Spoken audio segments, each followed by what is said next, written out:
안녕하세요. 카파 도우미 사업에 대한 설명에 앞서 카파의 개념에 대해 말씀드리겠습니다. 카파란 커렉티브 액션, 프리벤티브 액션의 약어로 시정 및 예방 조치를 뜻합니다.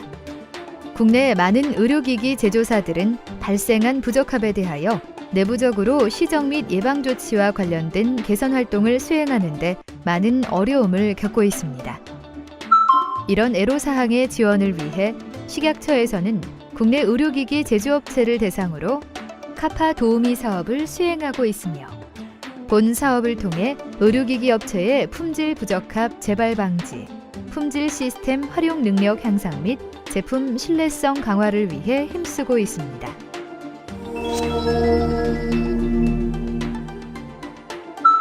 우선 업체들이 카파 활동과 관련하여 자주 범하는 오류에 대해 알아보도록 하겠습니다. 첫 번째로 카파 프로세스의 이해 부족으로 인한 오류입니다.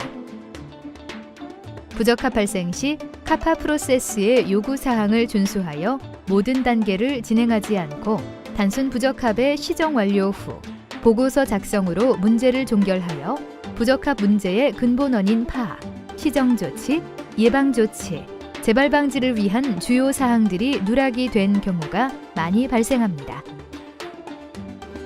다음으로 카파 개념에 대한 이해 부족으로 인한 오류입니다.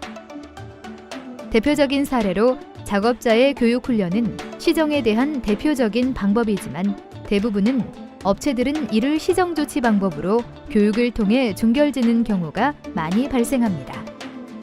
이와 같이 카파 프로세스와 개념에 대한 이해 부족으로 많은 업체들이 동일한 오류들을 카파 업무에 적용하고 있습니다.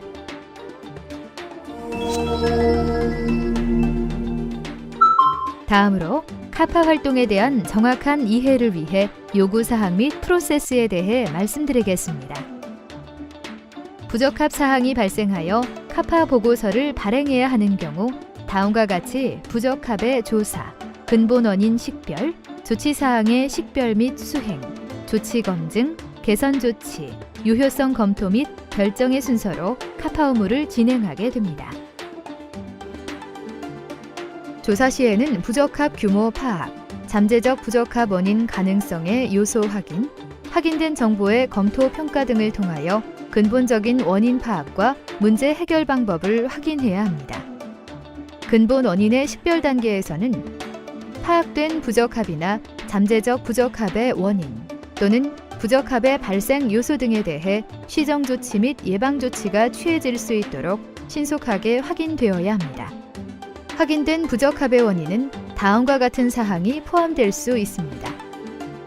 근본 원인을 파악하고 나면 제조자는 필요한 시정 및 시정 조치와 예방 조치를 확인하고 이를 문서화하여야 합니다. 조치 식별에 따라 수행 사항이 달라지는데 안전 문제가 없고 규제 사항이 충족되었을 경우 지속적인 모니터링을 수행하면 됩니다. 시정은 확인된 부적합을 제거하기 위한 즉각적인 조치를 뜻합니다. 시정 조치는 이미 일어난 부적합 사항의 재발 방지를 위하여 그 원인을 제거하는 조치로서 품질 경영 시스템을 통해 업체가 취할 수 있는 중요한 개선 수단으로 볼 수 있습니다. 마지막으로 예방 조치는 부적합을 사전에 방지하는 데 목적이 있으며 기록의 분석 결과 또는 기타 정보의 결과로서 잠재적 부적합이 발견되었을 때에는 예방 조치가 취해져야 합니다. 다음은 조치 검증 단계입니다.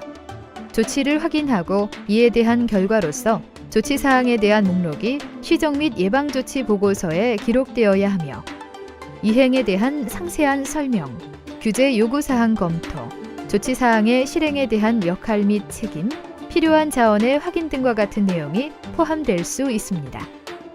개선 조치 이후 유효성 결정 단계로 이 단계에서는 문제의 규모는 확인되었는지, 문제의 근본 원인, 기여 원인들이 확인되고 해결되었는지, 개선 조치는 규정, 계획, 문서화 검증되고 이행되었는지에 대해 고려하여 최종 검토 단계에서 논의 후 문제가 없을 경우 카파 보고서를 종결하게 됩니다. 다음은 시정 및 예방 조치 프로세스의 전체 흐름도입니다. 앞선 설명들과 같이 부적합 발생 시 조사, 원인 분석, 조치 식별 및 수행, 개선 조치, 유효성 확인, 모니터링과 같은 절차를 통해 카파 업무를 진행하게 됩니다. 이런 시정 및 예방 조치의 결과들은 품질 경영 시스템상의 경영 검토에 대한 입력 사항으로 활용되어야 합니다. 이러한 전체적인 활동을 통해 의료기기 품질 시스템의 개선 활동으로 적극 수행되어야 합니다.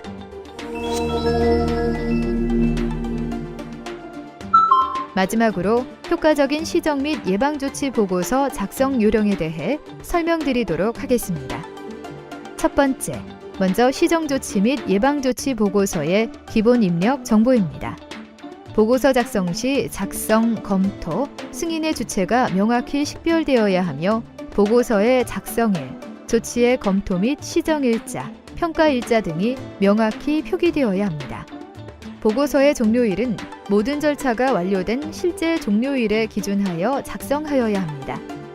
두 번째, 문제의 증상 및 실패 모드는 언제, 어디서, 무엇을, 어떻게 문제가 발생하였는지에 대해 자세히 기술하여야 합니다. 세 번째, 필요한 조치는 발생한 부적합 사항에 대한 문제를 어떻게 해야 할 것인가에 대해 기술하여야 합니다.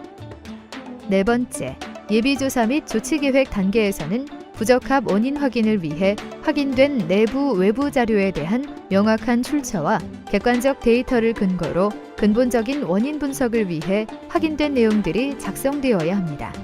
또한 내외부에서 취해진 중간 조치에 대해 기술하여야 합니다. 다섯 번째, 근본 원인 분석 및 확인을 통해 문제가 왜 발생한 궁극적인 이유에 대하여 객관적으로 기술해야 합니다. 문제의 원인이 내 외부 인원과 관계가 있을 경우 해당 담당자를 확인하고 이에 대한 내용을 기술하여야 합니다. 여섯 번째, 시정 조치 사항과 실행 후 변경된 결과에 대하여 명확하게 기술해야 합니다. 또한 예방조치 작성 시 활동 내역, 대상, 완료 시점 등 활동 단계에 대한 상세한 설명이 제시되어야 합니다. 마지막으로 유효성 검토 및 승인 단계에서는 문제의 근본적인 원인들이 확인되고 해결되었는지, 개선 조치는 규정, 계획, 문서화, 검증되고 이행되었는지를 평가해야 합니다. 이 단계에서 수행한 카파의 원인 분석 및 조치 내역, 예방조치 활동이 전반적으로 효과적임을 보장하는 단계라고 할 수 있습니다. 이상으로 업체들이 효과적으로 수행할 수 있는 카파 프로세스에 대하여 간단히 설명을 드렸습니다. 시정 및 예방조치와 관련하여 좀 더 자세한 정보를 원하시는 분들께서는 식약처에서 제공하는 의료기기 GMP 시정 및 예방조치 항목 심사 지침을 참고해 주시기 바랍니다. 감사합니다.